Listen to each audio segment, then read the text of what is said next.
At a juncture when a society is traveling very fast with all velocity for industrialization and our social systems are getting slowly dropped into a different phase of movement. Normlessness, greed, and several factors are playing a vital role in the social life of a human being. And even if you bring a sannyasi, there is every possibility of developing a desire while living in this society because of the environment, general environment available in the society.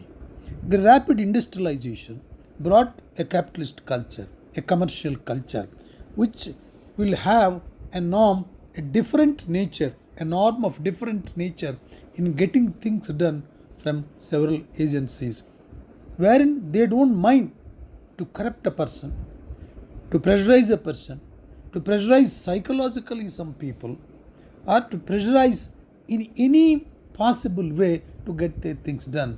And in this process, any human being will be definitely lured by the things going on in the society.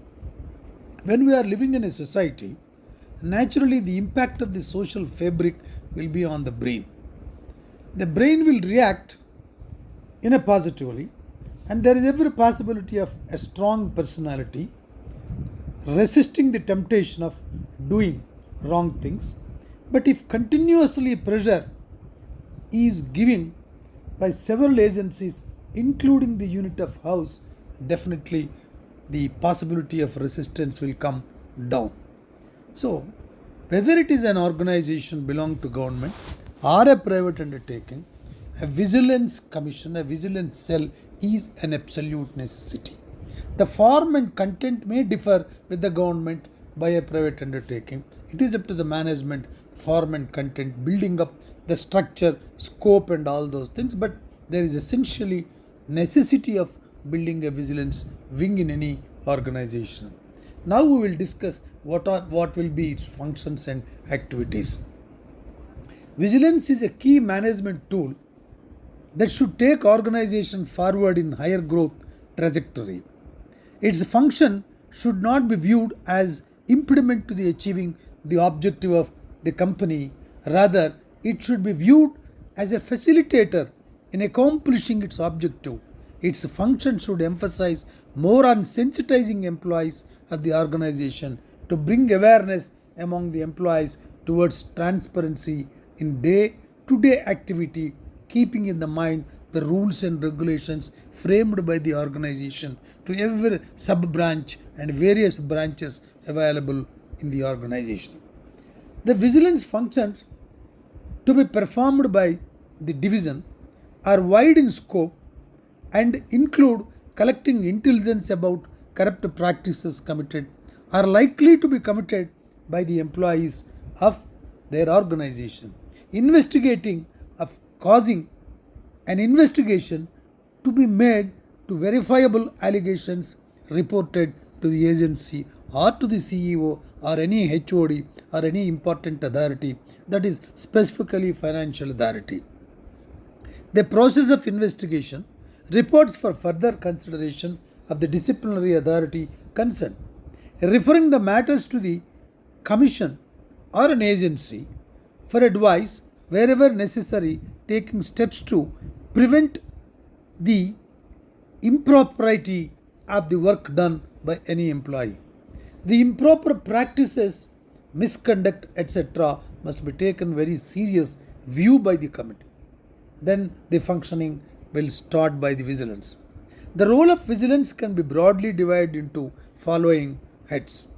The role of vigilance normally can be divided. Here also I say the management, the top brass, has every liberty to formulate its structure depending on its necessities and its nature of the business which is being conducted. Let us verify how many types of normal vigilance will be there.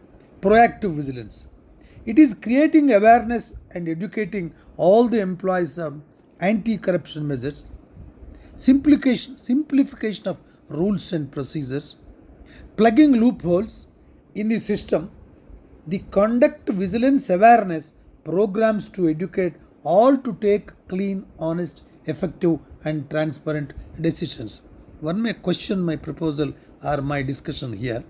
See, we cannot stop vigilance just because society is drifting in a different way or the organization is at times drifting in a different way. There shall be an agency which can control at least 50 to 60% of the normlessness or wrongdoings. This preventive intelligence, it plays an important role in strengthening the vigilance set up by any organization. Preventive intelligence sets up several norms in the best interest and the larger interest of the working class also. Predictive vigilance, this is where several important departments like material procurement, construction, civil engineering, earthwork, and all those things.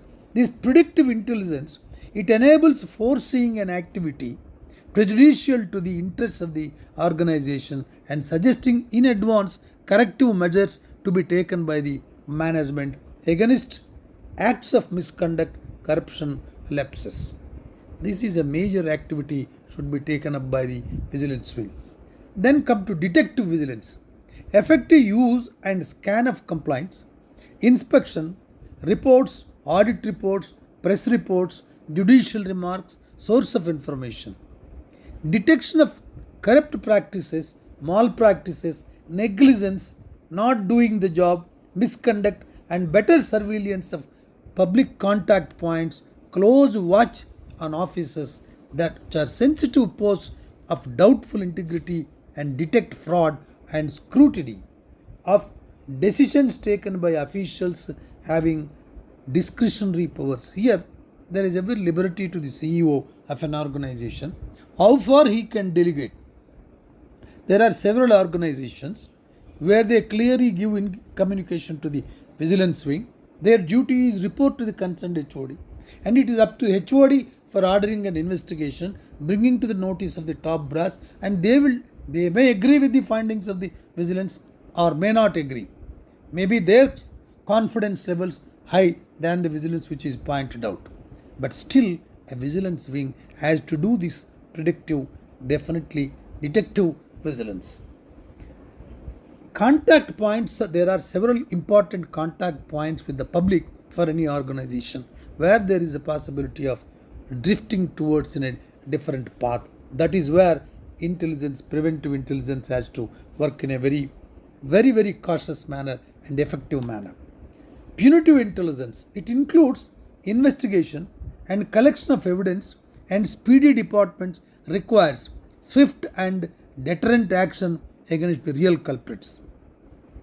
Corrective intelligence, this includes analysis of results, detective vigilance, and exploration of the reasons and contributory factors. Once again, I read this is a very important sentence. Analysis of results of detective vigilance and exploration of the reasons and contributory factors which has resulted in that act of drifting or violation of a procedure or norm, or finally resulting into a corrupt practice. Finding solution to stop recurrence and activate alarm signals, updating the practices to keep pace with times, transparency in procedures and decision making, plugging up the loopholes and updating, building in new whistleblowing arrangements, prepare case study and educate employees and attempt bringing the transparency in process and procedures and systems. Here, the role of a proactive and enlightened vigilance wing, if top brass keeps experienced people with comprehensive view of the organization and overall view of the administration, with experience in administrative systems and all ethical base, they can give suggestions to the top management what is the way and where are the loopholes and how to create a situation where that people cannot violate a procedure and the system adopted by the organization. That will help the organization the long range of vigilance activity. There are certain activities normally to be attached to a vigilance wing. They are preparation of doubtful integrity people, a list, preparation of agreed list of officers, scrutiny of returns, and immovable and movable assets. Immovable and movable assets, every branch and every unit shall have a register, and it has to be inspected and tallied. That correlation activity has to be done by the vigilance wing repeatedly in a phased manner in a systematic way. Monitoring rotation of staff in sensitive areas. There are some sensitive areas where there is every possibility of human nature susceptible to a pressure or any other thing. That must be rotation. That rotation has to be monitored by the vigilance wing. Study systems, procedures of and advise the management to eliminate scope and malpractices. Review of procurement of materials and service contracts. Surprise inspections. Undertaking CTE type inspections and scrutiny of audit reports. Follow up of instructions given by the CEO. See, CEO instructions will be there in various capacities through HODs or at times through his office channel. He may be communicating a very important communication or an instruction. It is the duty of the vigilance wing whether that communication given by the CEO, who is the highest authority of the corporation or an organization, whether it is being implemented seriously, effectively, and with all dedication by the branches or not. That must be the basic and highly important activity of the vigilance wing. Submitting quarterly or monthly or annual reports to the top management. Whenever there is a management review meeting, the normal practice is they will invite vigilance head also. They will discuss with him if there are any important thing. There is ever a possibility either by HODs or by the CEO himself communicating them what are the points to be concentrated, because every CEO definitely may have his own intelligence system. He may have his own reporting system, may have his own friends or somebody else who will be continuously in touch with him and informing about a particular point or a particular branch of the functioning. Then the vigilance has to be given an order. Then vigilance has to take care of it and continuously pursue and investigate till the end that a conclusion is given to the top management. Observance of vigilance awareness. Observance of vigilance awareness has to be spread. It has to be discussed by every HOD in their meetings and communicate top to down what is in. Normally, in any organization, the vigilance is looked as a very devilish, and they are there to harass. They will give wrong reports. It is all sheer nonsense. That is a talk by people without experience in administration or without experience in administrative procedures, whether it is of great organizations or a government undertaking. A vigilance is also a subordinate function to the CEO. Vigilance will inform him. Vigilance will communicate him. It is up to the CEO and his top brass, top managers. They will take a decision. They may agree with the findings of the vigilance. They may disagree with it. That is up to their, and that is their discussion.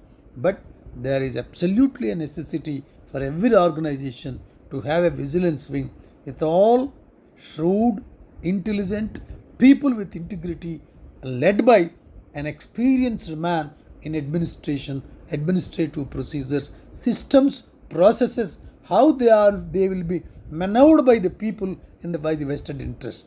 That knowledge has to be given to the vigilance wing. Then only that vigilance wing will be successful. Once again, I reiterate that every organization there is a necessity of having a vigilance wing. Thank you very much.